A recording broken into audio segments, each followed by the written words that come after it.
একটা anti ageing সুন্দর প্রোডাক্টের হয়তো আমাদের নিড থাকে প্রায় ধরো 19-20 থেকে স্টার্ট হয়ে যায়। কেন? কারণ অল্প বয়সী স্কিনে এরকম ওপেন পোর্স হয়ে যাচ্ছে, ডাল হয়ে যাচ্ছে, পিগমেন্টেশন চলে আসছে, স্কিনটা স্যাগ করে যাচ্ছে, রিঙ্কল ফাইন লাইন চলে আসছে এবং ডার্ক স্পট পড়ে যাচ্ছে। চিন্তার কোনো কারণ নেই। কোনো বেশি টাকা পয়সা দিয়ে বাইরে থেকে মার্কেটের রেডিমেড সেরাম বা কোনো অ্যান্টি এজিং প্রোডাক্ট কিনতে হবে না। আজকে বাড়িতে যেটা দেখাচ্ছি একটা সেরাম তৈরি করে তোমাদেরকে দেখাবো, এটা প্লিজ তোমরা ইউজ করো অন্ততপক্ষে একটানা 2 সপ্তাহ, অ্যাটলিস্ট মানে 2 সপ্তাহ তোমাকে ইউজ করতেই হবে। তবেই তুমি বুঝতে পারবে তোমার স্কিনটা কত বেশি হাইড্রেটেড হয়ে গেছে, প্লাম্প হয়ে গেছে, ফাইন লাইন রিঙ্কেলগুলো চলে যেতে থাকছে ধীরে ধীরে। ওপেন পোর্স চলে যাচ্ছে মানে বুঝতেই পারছো পোর্সগুলো টাইট হচ্ছে, তার মানে কি স্কিনটা স্যাগ করছে না, খুব সুন্দর থাকবে টাইট ব্রাইট ইয়াং স্কিনের জন্য আজকের রেমেডিটা ট্রাই করে দেখো।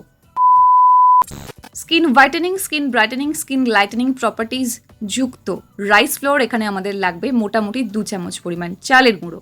মার্কেট থেকে কিনলে খুবই ভালো, না হলে তোমরা বাড়িতেও গুঁড়ো করে নিতে পারো, কোনো ব্যাপার না। গুঁড়ো নাও করতে পারো, জাস্ট নর্মাল গোটা চালও দিয়ে দিতে পারো, কোনো ব্যাপার না। আমরা এটাকে ফুটিয়ে বানাবো আর কি, মানে রেমেডিটা যখন তৈরি করবো এটা ভালো করে ফোটাতে হবে জলের মধ্যে, তো সেই জন্য বলছি নর্মাল চালও দিয়ে দিতে পারো, কোনো ব্যাপার না। আর তাছাড়াও রাইসের মধ্যেও কিন্তু আছে অ্যান্টি এজিং প্রপার্টিজ, যেটা আমরা সবাই জানি অনেক স্কিন কেয়ার প্রোডাক্টে ইউজ করা হয়। রাইস ফেস ওয়াশ, রাইস সেরাম, অনেক কিছু। আজকে কিন্তু আমরা রাইস সেরামটাই বানাচ্ছি এবং আরও অনেক ভালো ভালো পাওয়ারফুল ইনগ্রিডিয়েন্টস দিয়ে। শুধু দেখো, বানাও, ইউজ করো আর রেজাল্ট পাও। এরপর নিয়ে নিলাম 1 চামচ পরিমাণে ফ্ল্যাক্সিড। ফ্ল্যাক্সিড জেল আমরা কিন্তু জানি না অনেকেই, শুধু হেয়ারে হয়তো অ্যাপ্লাই করি, স্কিনে কখনো অ্যাপ্লাই করে দেখো, পোর মিনিমাইজিংয়ে ভীষণ ভালো হেল্প করে। যাদের ওপেন পোর্স আছে ফ্ল্যাক্সিড ইউজ করো, খুব ভালো কাজ করবে। ফ্ল্যাক্সিড স্কিনকে টাইট করতে সাহায্য করে, স্কিনে এক্সিলেন্ট হাইড্রেশন প্রোভাইড করে, স্কিনটাকে সফট করে দেয় একদম। তোমরা ট্রাই করে জাস্ট দেখো আজকের এই সেরামটা। আর ফ্ল্যাক্সিড কিন্তু নেবে মাত্র 1 চামচ পরিমাণ, খুব বেশি নেওয়ার কোনো প্রয়োজন নেই। অ্যান্টি এজিংয়ের জন্য না রাইস অ্যান্ড ফ্ল্যাক্সিড ভীষণ ভীষণ ভীষণ ভালো কিন্তু কাজ করে। নেক্সট এর মধ্যে যেটা দেবো সেটা হচ্ছে মেথি। এক্স্যাক্টলি, মেথি কিন্তু স্ক্যাল্পের পাশাপাশি স্কিনের জন্য ভীষণ ভালো কাজ করে, কারণ মেথির মধ্যে আছে কেরাটিন নামক এক ধরনের প্রোটিন। এটা যখন স্কিনটা পাচ্ছে, স্কিন থেকে কিন্তু ওপেন পোর্স, ফাইন লাইন্স এগুলো খুব ধীরে ধীরে দেখবে চলে যেতে থাকছে, স্কিনটা একদম স্মুথ করে দেবে। টাইট ব্রাইট ইয়াং স্কিন পাওয়ার জন্য কিন্তু এই 3টি উপকরণই যথেষ্ট।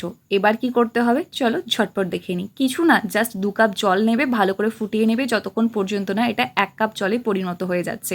অবশ্যই লো ফ্লেমে রাখবে, দিয়ে ইমিডিয়েটলি ছেঁকে নেবে। ছেঁকে নেওয়ার পর এর মধ্যে অ্যাড করতে হবে হলুদ। আমি এখানে অ্যাড করছি একদম, দেখতে পাচ্ছ খুবই কম পরিমাণে, কস্তুরি হলুদের গুঁড়ো। তোমরা চাইলে কিন্তু জাস্ট এমনি কাঁচা হলুদ নিয়ে ওই জলটার সাথে ফুটিয়েও দিতে পারো, কোনো ব্যাপার না, বা রান্নার হলুদও অ্যাড করতে পারো, কিন্তু খেয়াল রাখবে রান্নার হলুদ বা কাঁচা হলুদ দুটো অ্যাড করলে কিন্তু স্কিনটা একটু হলুদ হলুদ দাগ পড়ে যাবে, যেটা কস্তুরি হলুদে একদমই হয় না। আর এর একটা মিষ্টি গন্ধ আছে, যার জন্য এটা আরও বেশি ভালো লাগবে সেরামটা ইউজ করতে। আর কস্তুরি হলুদ কিন্তু স্কিনকে সুপার ডুপার ব্রাইট করে, এক্সিলেন্টভাবে কিন্তু ফর্সা করতেও সাহায্য করে, আর ট্যানও রিমুভ করে ভীষণ ভালোভাবে। নেক্সট এর মধ্যে আমি অ্যাড করছি চন্দন গুঁড়ো। এটা একদমই অপশনাল, তোমরা ইউজ নাও করতে পারো, বাট চন্দন ইউজ করলে স্কিন লাইটেনিংয়ে আরও বেশি হেল্প করে। যাদের অতিরিক্ত বেশি ডার্ক স্পটের সমস্যা তাদেরকে বলবো কস্তুরি হলুদ আর চন্দনটাও অ্যাড করো, দেখবে খুব ভালো রেজাল্ট পাবে। আর শুধুমাত্র অ্যান্টি এজিংয়ের জন্য যদি বলো তাহলে কিন্তু তোমরা এই দুটো ইনগ্রিডিয়েন্ট অ্যাড নাও করতে পারো।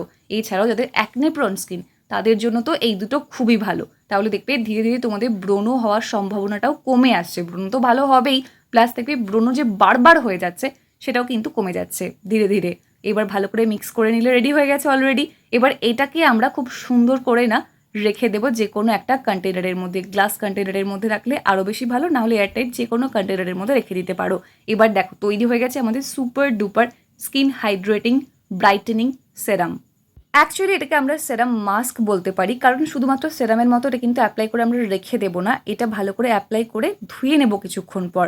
দেখো এটা তো তৈরি হয়ে গেল। এবার অ্যাপ্লিকেশনের কথাটা ভালো করে মন দিয়ে শুনে নাও। 7 থেকে 10 দিন পর্যন্ত এটা কিন্তু তোমরা ফ্রিজের মধ্যে আরামসে রেখে দিতে পারবে। এটা ডেলি ইউজ করতে হবে, সকাল বিকেল দুপুর রাত্রি যখন খুশি ইউজ করতে পারো। শুধুমাত্র এর আগে স্কিনটা ভালো করে ক্লিন করে নেবে। ক্লিন করে নেওয়ার পর এটা ভালো করে অ্যাপ্লাই করে নেবে, সুন্দর করে অ্যাপ্লাই করবে। আর এটা কিন্তু খুব পাতলা, তো তাই থিক লেয়ার তো হবে না, কোনো ব্যাপার না। বাট দেখবে যখন ওটা ফ্রিজে রেখে দেবে না, আরও বেশি জেল জেল টাইপের হয়ে যাবে। তো যাই হোক, ভালো করে অ্যাপ্লাই করবে। অ্যাপ্লাই করার পর এটা কিন্তু 30 মিনিট অন্তত পক্ষে রাখতে হবে। যাদের অতিরিক্ত বেশি করে স্কিনটা স্যাগ করে গেছে, ফাইন লাইন্স হয়ে গেছে, তাদের জন্য। যাদের হালকা ফুলকা প্রবলেম আছে তারা 10 থেকে 15 মিনিট রাখলেই কিন্তু এনাফ। এর মধ্যে দেখবে স্কিনটা হালকা হালকা কিন্তু টানতে থাকবে। আর এটা রেগুলার ইউজ করলে স্কিন সুপার ব্রাইট লাগবে, প্লাম্প লাগবে। যাই হোক, তারপর স্কিনটা ভালো করে ওয়াশ করে নেবে। প্রথমবারই তুমি বুঝতে পারবে তোমার স্কিনটা ভীষণ সফট হয়ে গেছে, খুবই একটা হেলদি ফিলিংস আসবে দেখবে। এবং এটা কিন্তু ডেলি তোমাকে ইউজ করতে হবে, তবেই খুব ভালো রেজাল্ট তুমি পাবে। না হলে সপ্তাহে তোমরা 2 থেকে 3 বার করেও ইউজ করতে পারো, কিছু ব্যাপার না। যাদের খুব কম প্রবলেম তারা কিন্তু সপ্তাহে 2 থেকে 3 বার ইউজ করলে হয়ে যাবে, বেশি লাগবে না। বাট যারা অ্যান্টি এজিংয়ের জন্য খুব ভালো এফেক্ট পেতে চাইছো, ডেলি ইউজ করো, দেখো খুব ভালো রেজাল্ট পাবে। এটা জাস্ট নর্মাল জল দিয়ে ধুয়ে নেওয়ার পর সকালে যদি হয়, মানে যদি দিনের বেলা হয়, তাহলে এরপর যে কোনো একটা লাইট ওয়েট ময়শ্চারাইজার বা ময়শ্চারাইজার ইউজ কিন্তু নাও করতে পারো, ডাইরেক্ট সানস্ক্রিন অ্যাপ্লাই করে নেবে। রাত্রিবেলা যদি হয়, এরপর যে কোনো একটা ময়শ্চারাইজার ইউজ করে তাহলেই হবে। আর আলাদা করে হাইড্রেশনের জন্য বা স্কিন টাইটনিং কোনো সেরাম ইউজ করতেই লাগবে না, এটাই খুব ভালো হাইড্রেশন প্রোভাইড করবে। ইউজ করে দেখো অ্যাটলিস্ট 2 সপ্তাহ, তারপর কিন্তু ফিডব্যাকটা আমার সাথে শেয়ার করতে একদম ভুলো না। আশা করছি ভিডিওটা একটু হলেও হেল্পফুল ছিল, তাই লাইক করে দিও। আর যদি এখনো সাবস্ক্রাইব করে না থাকো, সাবস্ক্রাইব করে নিও তাড়াতাড়ি, এরকম সুন্দর সুন্দর ভিডিও দেখার জন্য। দেখা হচ্ছে নেক্সট অন্য কোনো video. Till then take care and bye bye. And finally thank you for watching this video.